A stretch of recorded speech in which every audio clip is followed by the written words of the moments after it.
Quite a nice start of a Disruption Talks episode. That is a exceptional one. So before I answer the question why I was just eating cake, I will answer a question, another one that you didn't ask, but I'm asking it. What's today's episode about? Today's episode is an episode that will let you know about fintech. It will also serve the purpose of promoting what we will be soon releasing at Disruption Fintech Guide and also leading up to our Disruption Forum Fintech.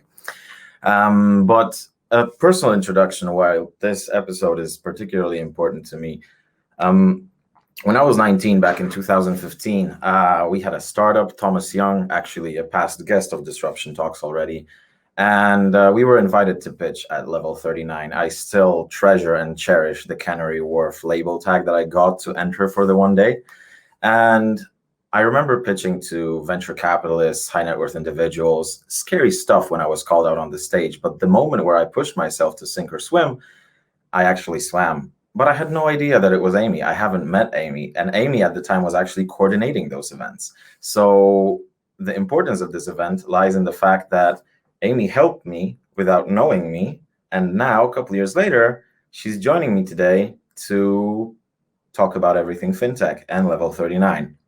And just to introduce Amy and answer why I was eating cake, it's Level39's 8th birthday today, isn't it? Hi, Amy. It is. Hi, Philip. What a great introduction. I love that story, but really pleased to be here. And thank you so much for inviting me. Absolutely. It's a pleasure. I mean, I love the story as well. I remember, just the 39th floor was very impressionable on myself. So it's a memory that will stay with me forever. But enough about me, on to you. Let's start with a short personal story, an introduction. You joined Level39 in 2014, right? I did. So coming up to 7 years with Level39 now. And, I guess a bit about me and my role within Level39. So my role's always been focused on our ecosystem. So developing that community of members, of startups joining us here in Canary Wharf, but also curating that kind of wider ecosystem of mentors, investors, partners. I've been really lucky to work with academia, governments, trade associations, you name it, who have come to Level39 specifically to meet with our community. But last April, I was appointed as head of Level39, which was obviously an amazing opportunity after being with the company for a number of years. Obviously, got appointed immediately, COVID hit. Interesting time. But, we've definitely, worked with what we have, and our community have been incredible during this time as well. So, I'm just looking forward to this year and, when lockdowns ease and so on and things start reopening. Looking forward to seeing more people in person. When lockdowns ease, music to my ear. In London, yeah, exactly. Wherever. Give us a sign. So can you tell us a little bit more about Level39 itself, how it started, what mission was it pursuing? So I will return to this personal prism. I also got some questions in terms of you and Level39, but let's frame it for the audience. Absolutely. So the origins of Level39 are that in March of 2013, the Canary Wharf Group, so the real estate business, the private estate owner of Canary Wharf, really wanted to create an environment for small and fast growth companies in Canary Wharf that, of course, was different to their traditional leasing model. We have the big banks who, have been in their buildings for many years, but, the premise of Level39 is creating this supportive environment that allows flexibility, both on a short and a long-term basis for these companies. For us, we specifically look at fintech predominantly, but we do have companies in cybersecurity, companies operating in kind of the blockchain and SureTech, RegTech spaces as well. But really, being in the heart of Canary Wharf, this is kind of the innovation cluster where we're seeking to bring together opportunities and synergies for Canary Wharf tenants that are already here with these fintech and cybersecurity businesses that are based with us. Our business model is very much based on physical space, but we do a lot more than that. We bring together mentors, investors, people in our wider network who give advice. They support through services. they challenge our businesses to really give them the best opportunity to succeed. Some of our alumni are Revolut, who everyone knows, Digital Shadows, a big UK cybersecurity company, and Motive Partners as well. And those three companies are companies that actually started with Level 39 in the very early days. I remember in 2015 when Revolut was like 2 people, and now they're hundreds in Canary Wharf. And the fact that those 3 businesses of ours that are now big scale-ups, unicorn business, they are now kind of their headquarters, they are based in Canary Wharf with the Canary Wharf Group. We are really proud to have been part of that journey and facilitated that conversation with the Canary Wharf Group, our parent company, and really see them set their full base here and grow their teams here as well. So forget about COVID for a second. Let's pretend 2020 never happened. And let's speak about the past in terms of 2014 till 2019, 31st of December. How has that evolved since then until this artificial now that we have drawn without 2020, without COVID? Well, the most kind of physical difference is that we started with just 1 floor in One Canada Square. We now have 80,000 square foot in One Canada Square in Canary Wharf. So, physically our presence has grown, and that's been down to the growth of our businesses. So we started, I remember, Digital Shadows was one of our first companies based with us. They had 5 people. They were part of the Accenture Fintech Innovation Lab that we hosted for many years. A company like that starts as 5 people and really grows and grows and grows, and their requirement increases. Therefore, we are able to expand our presence. So that's the kind of physical growth aspect. But it also means that our community is really diversified. So we have companies that are joining us, now that might be kind of one-man bands, self-funded with a product. And then we have the other end of the spectrum, which is the scale-up. So there's a real unique opportunity for them to also learn from one another, especially given it's curated. These are companies that would have, interesting similarities and potential, partnership opportunities given their focus within fintech or cyber. And it's just, it's really interesting to see that dynamic now. We have 48 different nationalities represented here. A couple of years ago, Level 39 was approved as an endorsing body for the Startup and Innovator visa. So we're now also able to support entrepreneurs, looking to establish a business in the UK through either the Startup or Innovator visa, and we're able to endorse that. So we can really be part of these journeys of entrepreneurs from all over the world who are, looking at opportunities here, but also we're able to connect our members in with, our partners, organizations who are also supporting businesses to also scale internationally and into new markets. All over the world, international markets, diversity, right?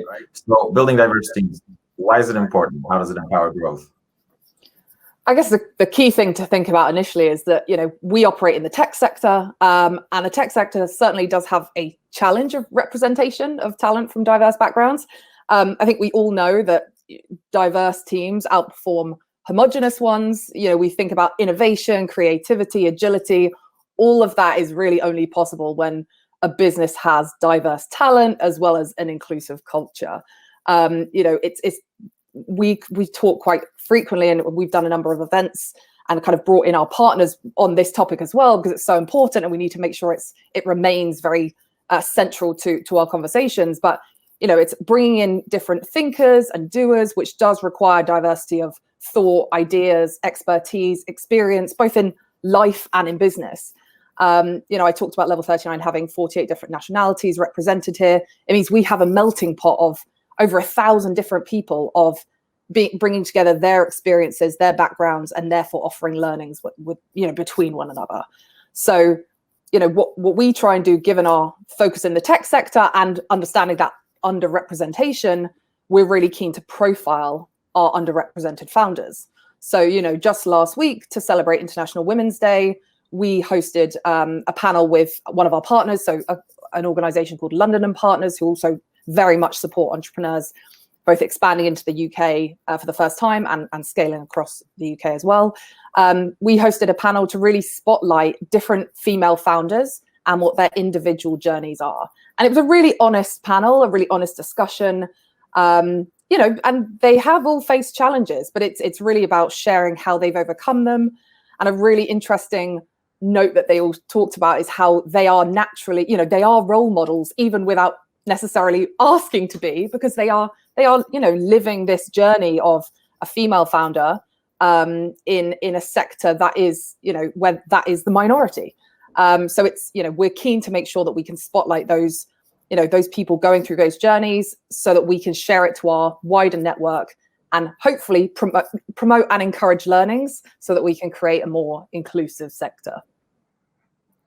Especially that it makes sense on the financial plane, as in you can treat every group that is the common denominator of race, country, whatever is the common denominator, as a talent pool. And all of those talent pools have the top 1%, top 10%. So limiting yourself to not having access to all of those talent pools is just not financially prudent. Like, you cannot afford to not be diverse anymore, can you?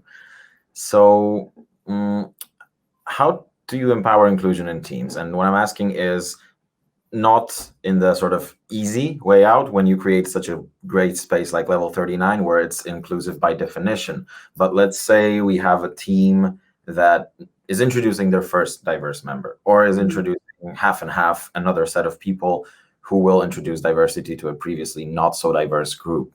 Tools, strategies, anything? Where do you even begin to make sure that the people who were there feel good about this and ensure that everything works on their side, whilst also being very welcoming and assimilating to any diversity that wasn't there previously?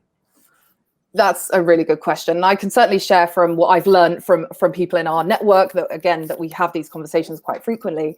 I think something that's worth bearing in mind is, the last year has really taught us that inclusive practices, especially in the remote working world, are so critical. You need to ensure that everyone does feel involved, everyone does feel motivated, does feel inspired, because productivity comes from that, and productivity is critical to the growth of, especially, startups and scale-ups that I work with every day. Again, I think one of the key things that has come up is how proactive you have to be with those inclusive practices. It's not as simple as being in the office and making sure that you are having you're able to have a coffee in that water cooler moment where you can kind of talk on a personal level and build trust. And I think the trust element is incredibly key. In a remote working world, which we've obviously all experienced over the last year, that has to be even more ingrained. Just what we do just generally is, make sure that at 10 a.m. every day, we see everyone virtually.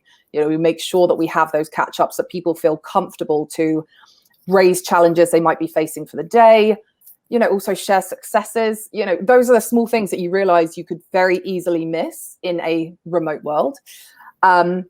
But I think moving to the kind of very much diversity and inclusion element, it should be about accessibility to resources, to training, making sure that everyone feels equipped to build and engage with inclusive processes within businesses. There's a lot of, certainly in the UK, I've seen so many interesting online resources for employers and therefore their employees as well. And that is the likes of the Tech Talent Charter, and that's a not-for-profit that effectively, supports diversity and inclusion within tech roles. So it's how do you ensure that your recruitment and retention processes within your business are inclusive, and therefore also support a kind of a diverse workforce.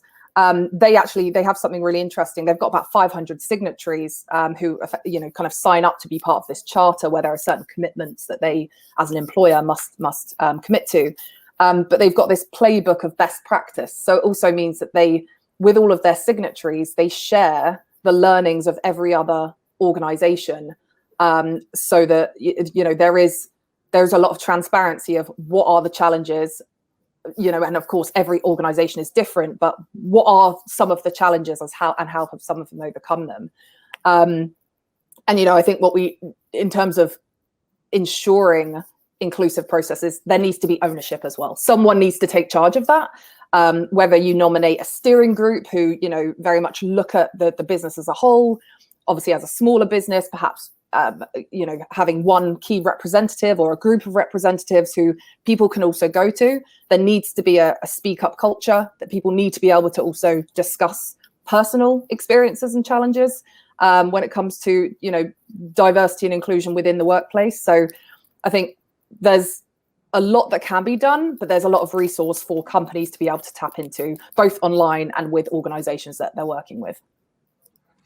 And I think it's, of course, like you said, there needs to be some top-down commandeering of this. This cannot be just spontaneously done or expected to bring any results. But also on a personal level, I think we need to sort of mantra this into ourselves that like, be proactively thoughtful, like to just be nice, just consider empathize with the conditions, the circumstances of that person, step out of your shoes, step into theirs. And it's not that you're supposed to understand them, but the intent, the thought of doing that most likely will bring you positive results, but still proceed with caution. And I like what you said about the 10 a.m. calls with sharing successes or failures. We actually had something similar of our own, the acronym WTF, but it's not what you think. It's win, tactic, failure. So that's how we went about our 10 a.m. calls in the similar fashion. So what are your favorite companies that do in practice everything that you just spoke about of in theory? So, what I really am encouraged by is that there are so many companies willing and open to share their challenges. Hence why we're able to kind of gather data, across charters, across organizations. There is now data which we can measure. So we can measure where there are successes and also where more work needs to be done. If I may, I would like to share a bit about the Fintech for All Charter that we, as Level39, have worked a lot with over the last year. So that was launched by an organization called In Chorus during lockdown. So I remember speaking to Rosie and Raj, the founders, in pretty much March of last year. And what they are, so they're, kind of a data organization. So they did about 10 weeks of research specifically into the fintech sector. It was based on lived experiences. So they were requesting individuals to share what their experiences have been in the sector. It went down to everyday behaviors. It also looked at microaggressions, and it did go all the way to the other end of the spectrum in terms of harassment. And this, again, fintech sector very specifically. But in terms of the responses, it very much focused on gender. So I think 85% of the experiences that were reported during that research were related to gender. And that is sexism, stereotyping, being talked over, whatever it may be. So there's a lot of aspects to it that were specifically detailed. And also looked around the reasons of people not reporting those incidents. So it's quite a powerful, microscope into the industry's biggest challenge with regard to kind of, diversity and inclusion.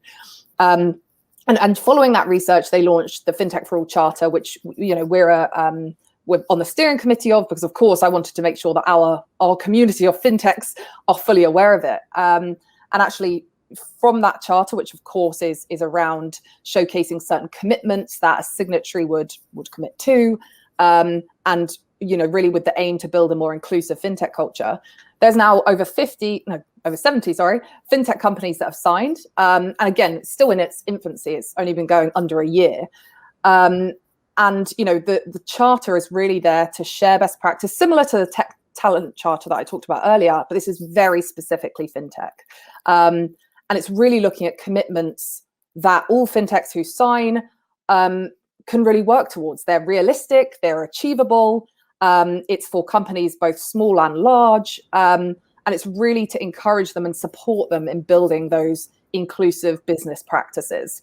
They commit to certain things like having a senior exec accountable for diversity and inclusion, a bit about what we talked about earlier in terms of ownership, looking at a harassment and bullying policy and making sure that, action, is taken as per that policy, and a variety of other elements based on kind of reporting channels and how people go about, spotlighting when there are these incidents that take place. And I just thought that is such an incredible initiative to launch. It's really, as I say, it's really shown what the challenge has been for the industry. And therefore, as a collective, we can come together and work to make fintech more inclusive. And as I say, we very much amplify this out to our community. I'm really proud to see a number of companies join that as signatories. And we just need to be doing more together to highlight what the challenges are, and then have real actionable processes in place to make it more inclusive. Okay, so peanut gallery time. Let's slap a label, let's slap a grade. NCAP rates cars, universities rate us students. By the way, shout out Lancaster University. So you could either end up with a first class honors, or you could end up with a lower second class honors, or barely a pass. The fintech industry, on the scale of diversity, what kind of grade would you give it? And perhaps speaking in one front might be very limiting. So let's speak in terms of Europe, in terms of the US, and then some mix of a global perspective of those regions that I mentioned and the others that I haven't. I think giving it a grade is going to be difficult. I'll have to give that a thought. Motor score, if you will. Well, look, I think there is evidently still a way to go. The founders that we have at Level39, as I say, are effectively global, and they have global businesses. So I don't think that this is something that just the UK are facing by any means. And I think, as I say, as a sector, we need to address this. We need to address the challenges, and hopefully, in another 5-10 years' time, these conversations don't need to be as prevalent, because there are a lot of issues that have already been resolved, or there are processes ingrained in these companies, from whether it's from kind of the earlier start of their business journey through growth, or whether they are started now and therefore kind of come to fruition over the next couple of years. If we look at just a couple of stats, and again, these are kind of UK stats, so I don't have these stats for the other regions you mentioned, but if we do look specifically at the UK, when it comes to gender diversity, 17% of fintechs have female founders. So that's really low. We've got, if we think of more kind of ethnicity and diversity, Black female entrepreneurs, when it comes to investment, in the last decade have had 0.02% of funding in the last decade. So they are at an even greater disadvantage. So it's, whether we look at the investment aspects of diversity, or whether we look at how founders are represented, there is still work to be done. I mean, we've worked with a company called, on the investment side, called Diversity VC. And if you haven't heard of them, they are a not-for-profit who basically work with investors, entrepreneurs, universities, to create an investment industry free from bias. So, there are some, I also talked about fintech for all earlier. There certainly are organizations and initiatives that are, with an aim to drive change. But, I think we've still got to go, as I mentioned, a couple of those stats, we still evidently have a way to go. Diversity VC, was it? I'll Google it later. Diversity VC. Yeah, we actually did an event with them in December, which was about building back better, but with a specific emphasis on diversity and inclusion. So Saranga, who is a partner at Boulderton Capital, he actually is on the, he's a chair, I believe, of Diversity VC. So it's great organization, really interesting, and I definitely recommend checking them out. Hope they're watching. So on to the topic we've loved to groan and hate and love and hate, COVID.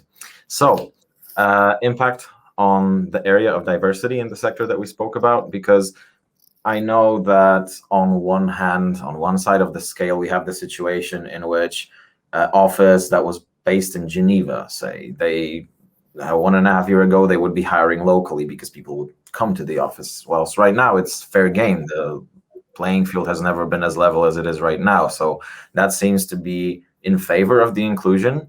But at the same time, we know that, and of course here I'm speaking about children, so perhaps not ideally similar to what we're talking in terms of level 39, but I'm sure that that resonates in different places.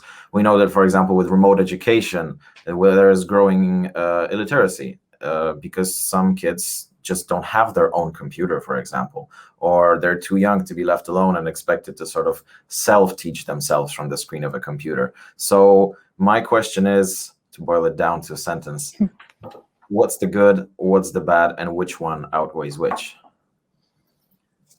So, you know, speaking from a kind of a London-based perspective, you know, if we're talking about, you know, diversity and inclusion in this kind of remote world, you know, a real encouraging factor from the last year has been that with everyone working from home, it has, you know, as you mentioned, it's prompted companies to effectively start hiring remotely, interviewing remotely, going through that entire like onboarding process remotely. Which does mean that they've started to consider candidates outside of their kind of traditional location or geographies, which actually means that they have a higher chance of getting candidates with different backgrounds. You know, they have different experiences. They perhaps are from, you know, different cultures. So they bring more kind of diversity to the fold within that organization. I think that's a really positive element of what we've seen over the last year. Don't get me wrong, you know, I think even with kind of global teams, I think people will still want in the future, when we're able to, people to come together and have that kind of personal contact time in person, whether that is for, you know, once a month, once every couple of months. And of course, you know, Level 39 seeks to facilitate that and offer the flexibility for them to do that as well. But I think, as you say, you know, the last year has really shown a kind of a digital divide, you know, for exactly as you say, for children who may not have had access to equipment when there was suddenly a big move to homeschooling. And I think that's also put a huge pressure, especially on mothers. You know, there's a lot of talk that, you know, as mothers being the primary caregivers and actually trying to work full time and homeschool, I'm sure has also had a massive impact on mental health. So, you know, we have colleagues that have homeschooled, and I'm so impressed to see that, you know, that they bring their full selves to work whilst also being able to homeschool their kids. And I think, you know, in the UK, schools went back to work last week. Went back last Monday. And I think already for children as well, being surrounded by their peers, and having that opportunity, even for like soft skills, you know, what you expect from school, you know, you'll be able to kind of bounce off your peers in school. I think that is going to be really beneficial moving forward, especially over the last few months where they haven't necessarily had that. So yeah, I think there's been some positives that we've seen from the last year, and certainly there have been some, you know, as we also know, with kind of unemployment and the furlough scheme and, you know, all of these things that a lot of people have had to deal with some pretty challenging aspects over the last year as well. When you spoke about the motherhood aspect of all of this and having to stay at home due to the sort of societal expectations, Professor Scott Galloway, also Prof G from the podcast with Kara Swisher, Pivot, he speaks a lot about that. I recommend to you or anybody from the audience listening to pick up on that. Of course, he speaks from a United States angle, but still it's just as relevant to what you said. So a follow-up question, because it's not difficult to imagine a scenario in which, I mean, most companies, and I'm not saying the ones that deal with you or we deal with or ourselves, like Level 39 and Guru, of course, we are not that bad, but there's a lot of companies that don't go for a B Corp certificate. There are a lot of companies that don't go for the diversity or inclusion. They just care about the P&L sheets, right? So how do you increase the profit? How do you decrease the loss? You go remote. And even though that might be under the cloak of diversity, sort of the primary decision to do so is more talent at a cheaper rate. Do you think, because it's not difficult for me to imagine such a bad situation in which, let's say I'm the decision maker, okay, get rid of the engineers here or minimize them to the essential team members, outsource it, let's take some teams remote. But then when you onboard them and do nothing to make them feel included, doesn't that create even bigger anti-diversity? Isn't that like expanding the gap unknowingly? Yeah, I mean, I think touching on what you said about onboarding new employees, I mean, certainly from conversations I've had with our members and just other kind of organizations and entrepreneurs I speak with quite frequently, I think there are some difficulties with doing that too. You know, you also have to consider the kind of administrative things of hiring anywhere in the world. You know, there are different contractual elements, employment law, you know, what salary do you pay them? I think there's a lot of kind of administrative things to consider. But yeah, you know, I think human nature requires you to, you know, be surrounded by people, not necessarily every day. And I think it's great to see that flexibility has come from the last year. And I think that will continue. But I think there is an element of wanting to understand someone personally, which I think is limited in a virtual setting. You know, so the days that I come into Level 39, even at the moment, we see people come in because they need to work here. This is the environment that they feel most productive. And I think that productivity part is really key. In the last year, a lot of companies have seen, you know, their productivity has, you know, very much continued, if not increased, which obviously therefore begs the question, oh, do we ever need to go back to the office? But I think that is perhaps not something that is sustainable, because we've also not really had any, there haven't been the opportunities to have a social interaction with your colleagues or with friends or with your family. So I think, you know, as things start opening up, what people will want and will be craving is that social interaction, that collaborative working together. So, you know, I envisage that, you know, if companies have decided over the last year to completely cut costs and go remote, that may well work perfectly well for them. But I think it's important to really understand every individual within your company, what their needs are, you know, to make sure that they are also, you know, kind of not only productive from a business standpoint, but also, you know, happy, that they feel included. They feel that they have built relationships, personal and professional, with their colleagues, and that they have that trust to approach someone if there was a problem. Because that's obviously what you want. You want your employees to feel really comfortable to say, I don't understand this, or this is really challenging. It's not going to get done unless I have support in X, Y, and Z area. So, you know, it's just about making sure that those communication lines are really clear. And if you know, build that into your onboarding process in a remote setting, you know, I'm sure that would also work. I just, you know, certainly from a personal perspective, I'm a people person. So I would definitely want to be building those relationships face to face as soon as we can. So now on to my own questions. These are the questions that I always ask to our guests. And question number one is your decision-making framework. It doesn't have to be specific. It can be general. That's completely up to you. It's just more of a, what kind of decisions you face, and what is like the rule of thumb that you decide to evaluate whether, for example, this is a good decision to follow. You can frame it into some practical example, or you can just stay in theory. That's a really good question. I mean, the key thing for me is I always go back to, as a business, you know, what do we seek to achieve? And if the task at hand allows us to achieve that, then fantastic. But we also need to make sure that that is achievable within certain timeframes, and ensure that the team are equipped and feel comfortable to deal with that. You know, it goes back to a little bit earlier, I talked about accessibility to resources and training. Something that we are really always keen to do at Level 39 and across Canary Wharf Group is upskilling and ensuring that our team always have access to, you know, training materials, online materials. We actually have an alumni at Level 39 called the Center for Finance, Technology and Entrepreneurship, and they are like an education platform for, you know, for fintech. And actually, they're one that I always recommend to our team to have a look at. You know, if they're ever looking at emerging technologies or interested to understand a bit more and go through a kind of a course on that to get a deep dive understanding, I recommend doing that.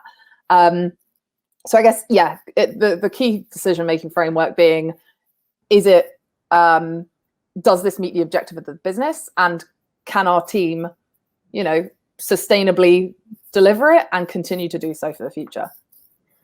And finally, does it spark joy? I'm sure that is also the question in the decision-making framework. So question number two, before we proceed to the questions from our comments, what should we teach every 12-year-old? I hand you a metaphorical magic wand, abracadabra. Each 12-year-old has just been given access to We've heard emotional intelligence, coding, structural thinking. You can repeat any of those. You can have your new one that's we haven't heard yet. So what do you think would bring a lot of good? I mean, something, and touching on the fact that we've talked about diversity and inclusion, it would be making sure that all 12-year-olds know that there are no predetermined roles for them based on gender, ethnicity, background, whatever it may be. They can go after whatever they have a passion for. There are always going to be champions, so find those people, find your role models, and I think aspire to whatever you wish to be. I think it's a difficult one, but I certainly, I think there are a lot of things that we could, teach 12-year-olds and just make sure that they feel inspired to be, whatever they want to be in the future. True. I mean, if I were to ask myself that question, like, what would I teach 12-year-old Philip? Definitely coding. Like, I'd probably be super rich right now if I knew how to code at the age of 12.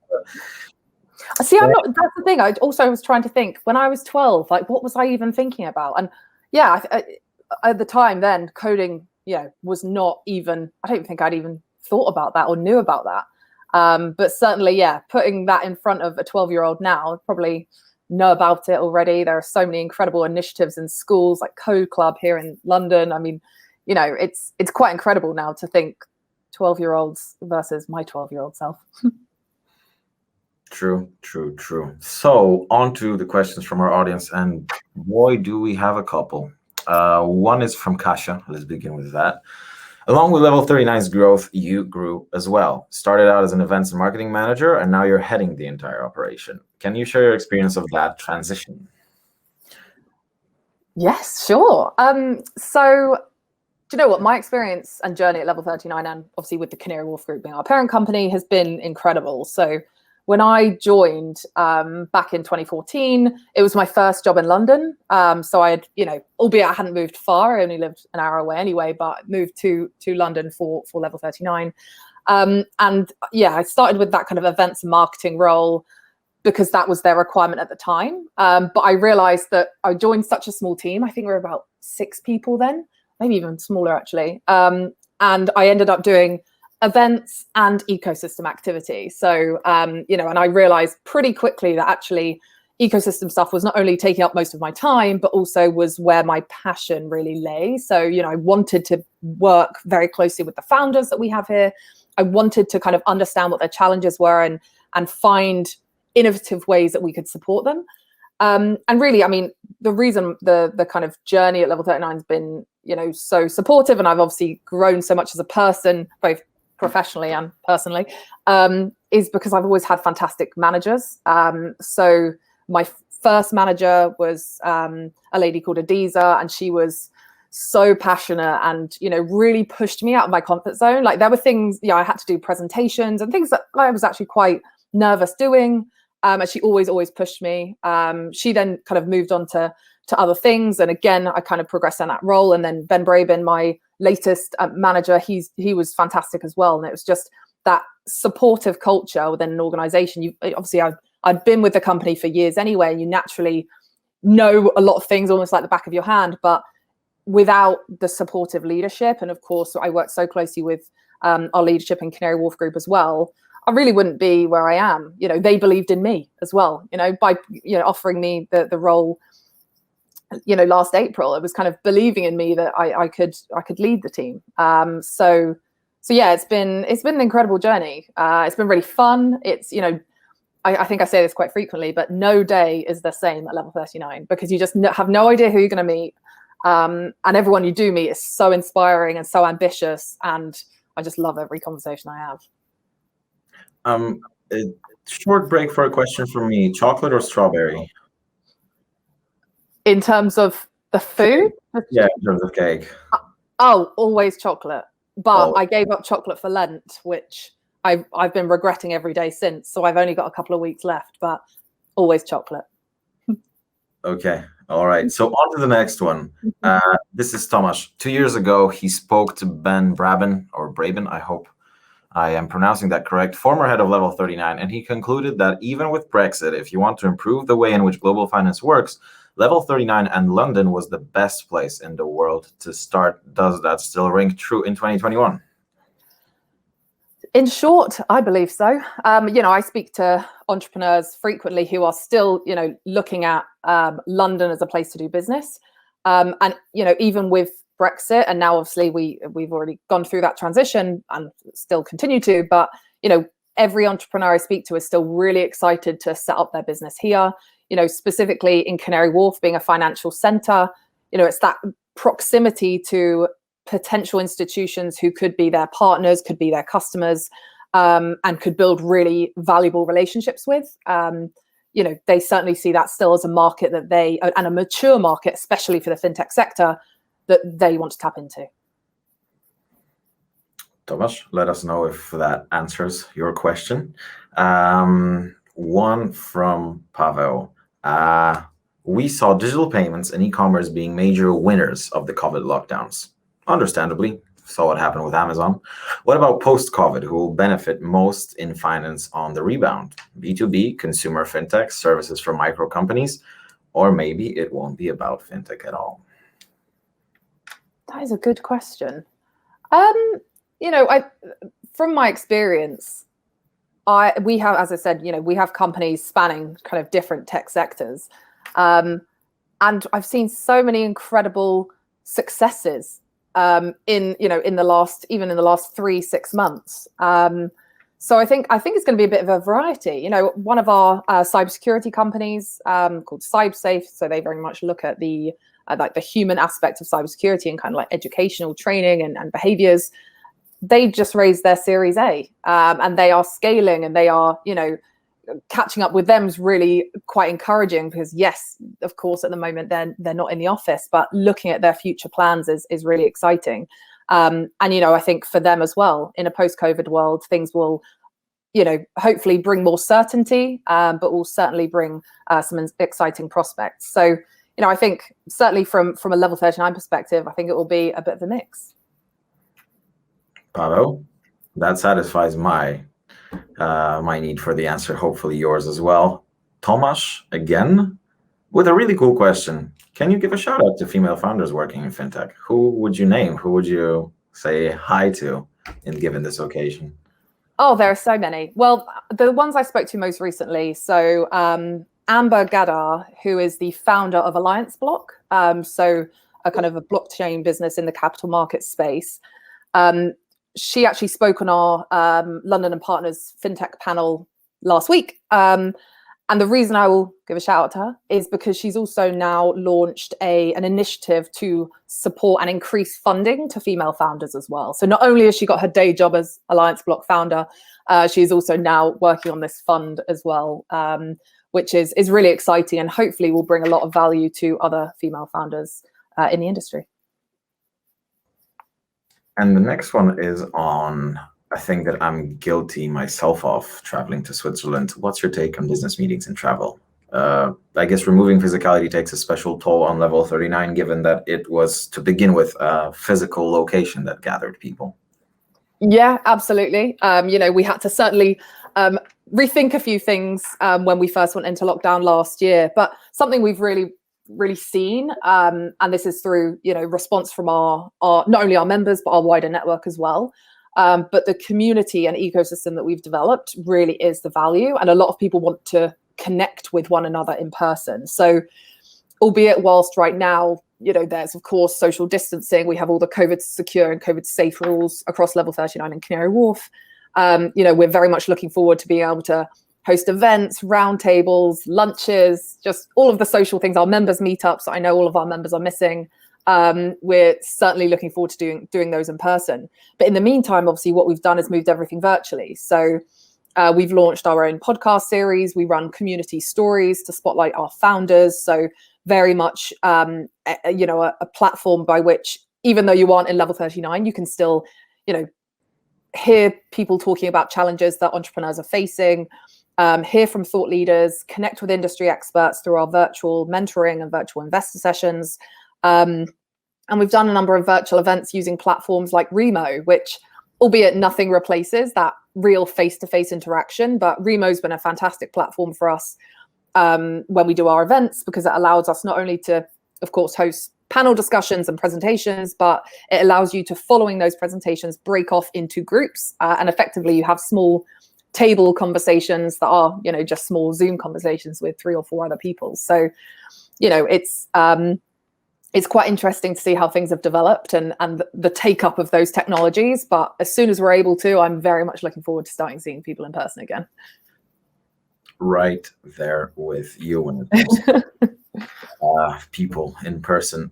It seems like we have exhausted all the audience questions. So hope our audience is happy with the answers that we have provided. And I see that we are hitting the 45th minute mark. So it's right about the time where we could wrap this up. So the key takeaways from today would be proactively thoughtful and nice. And if you do that, maybe you won't get there 100%, but you're already ahead of the pack. That's for sure. And in terms of the Disruption FinTech Guide, you can find in the comments a link to a report that gives you the state of play of FinTech. It's been done with partners like Level39 or City Ventures. And I really recommend having that lecture before you attend our disruption forum on FinTech, which is also coming very soon. So all the links to sign up, to subscribe, to follow, to get what I just advertised to you, they're in the comments waiting for you. So Amy, thank you so much for being such a graceful guest. I really enjoyed this. Thank you so much for having me, Philip. Absolutely. And the final takeaway is, once again, happy 8th birthday. Oh, thank you. We will be celebrating as a team today. Are you staying in the office, by the way, or was this just for... I come in every couple of days, obviously, just to make sure that things are still okay. As I said, we have a number of members that do come in because they have, you know, they really do feel they have to work here. So, you know, it's good to be able to kind of catch up with them from a social distance as well. But yeah, a couple of my colleagues are in, so we'll certainly have some social distance cake to celebrate. Absolutely. Absolutely. So thank you for today, and good luck with your Lent. I hope nothing. Thank you. Can't wait for Easter. Okay, so thank you so much, and see you soon. Thanks, everyone. Thank you, Philip. Bye.